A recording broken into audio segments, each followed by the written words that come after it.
March 1. தலைப்பு பரிசுத்த நற்கந்தம். நீங்கள் என்னை தெரிந்து கொள்ளவில்லை, நான் உங்களை தெரிந்து கொண்டேன். நீங்கள் என் நாமத்தினாலே பிதாவை கேட்டுக்கொள்வதெதுவோ அதை அவர் உங்களுக்கு கொடுக்கத்தக்கதாக நீங்கள் போய் கனி கொடுக்கும்படிக்கும் உங்கள் கனி நிலைத்திருக்கும்படிக்கும் நான் உங்களை ஏற்படுத்தினேன். யோவான் 15:16.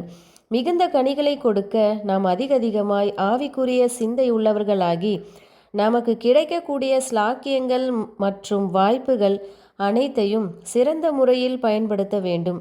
நம்முடைய எல்லா வழக்கங்களையும், எல்லா பெருமையையும், எல்லா உலக காரியங்களையும் களைந்து தெய்வீக உதவியை அனுதினமும் பெற வேண்டும்.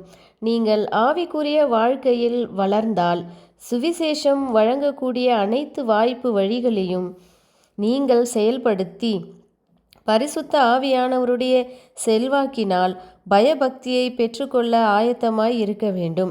ஏனெனில் கண்களுக்கு புலப்படாத மற்றும் இயற்கைக்கு அப்பாற்பட்ட ஏது கரங்களினால் விதையானது முளையிலிருந்து முழு தானியமாக உருவாகிறது. அவர் காட்டி கொடுக்கப்பட்டு சிலுவையில் அறையப்படுவதற்கு சற்று முன் இயேசு தம்முடைய சீஷர்களை ஆறுதல் படுத்திய வாக்குத்தத்தம் பரிசுத்த ஆவியானவரை குறித்ததாகும். மேலும் தெய்வீக செல்வாக்கு மற்றும் தெய்வீக அமைப்பின் கோட்பாட்டில் அவர்களுக்காக எப்படிப்பட்ட ஐஸ்வர்யங்கள் வெளிப்படுத்தப்பட்டன என்பதையும் விவரித்தார். ஏனெனில் இந்த ஆசீர்வாதம் அதனுடன் சேர்த்து மற்றெல்லா ஆசீர்வாதங்களையும் உடன் கொண்டு வரும். விசுவாசத்தை துவக்குகிறவரும் முடிக்கிறவருமாயிருக்கிற கிறிஸ்துவுக்குள் தாழ்மையுடன் இளைப்பாறும் ஆத்துமாவை பரிசுத்த ஆவியானவர் உயிர்ப்பிக்கிறார். இப்படிப்பட்ட விசுவாசியிடமிருந்து நித்திய ஜீவனுக்கடுத்த கனியானது வெளிப்படும். அவனுடைய செல்வாக்கு நறுமணமிக்கதாகவும் இயேசுவின் நாமம் அவனது செவிகளில் இனிய கீதமாகவும் இருதயத்தில் மெல்லிசையாகவும் இருக்கும்.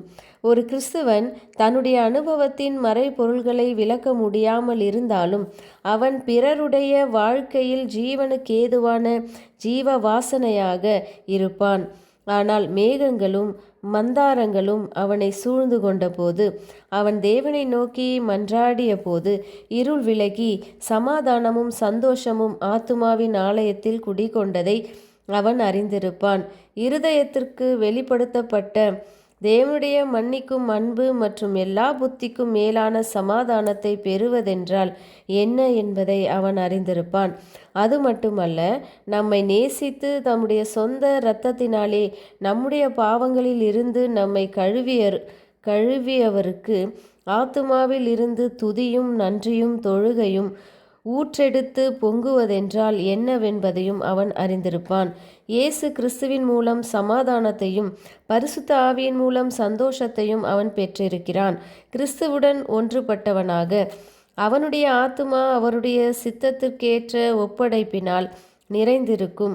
எல்லையற்ற அன்பை உடையவருடைய மார்பில் அவன் அன்பாக அணைக்கப்பட்டிருக்கையில் பரலோகம் அவன் இருதயத்திற்குள் குடிகொள்கிறது. இப்படிப்பட்ட அனுபவத்தை உடைய கிறிஸ்துவர்கள் தேவனுடைய மகிமைக்காக அதிக கனிகளை கொடுப்பார்கள். அவர்கள் தேவனுடைய குணத்தை சரியாக விளக்கி அவருடைய இயற்பண்புகளை உலகிற்கு வெளிப்படுத்துவார்கள். ஆமேன்.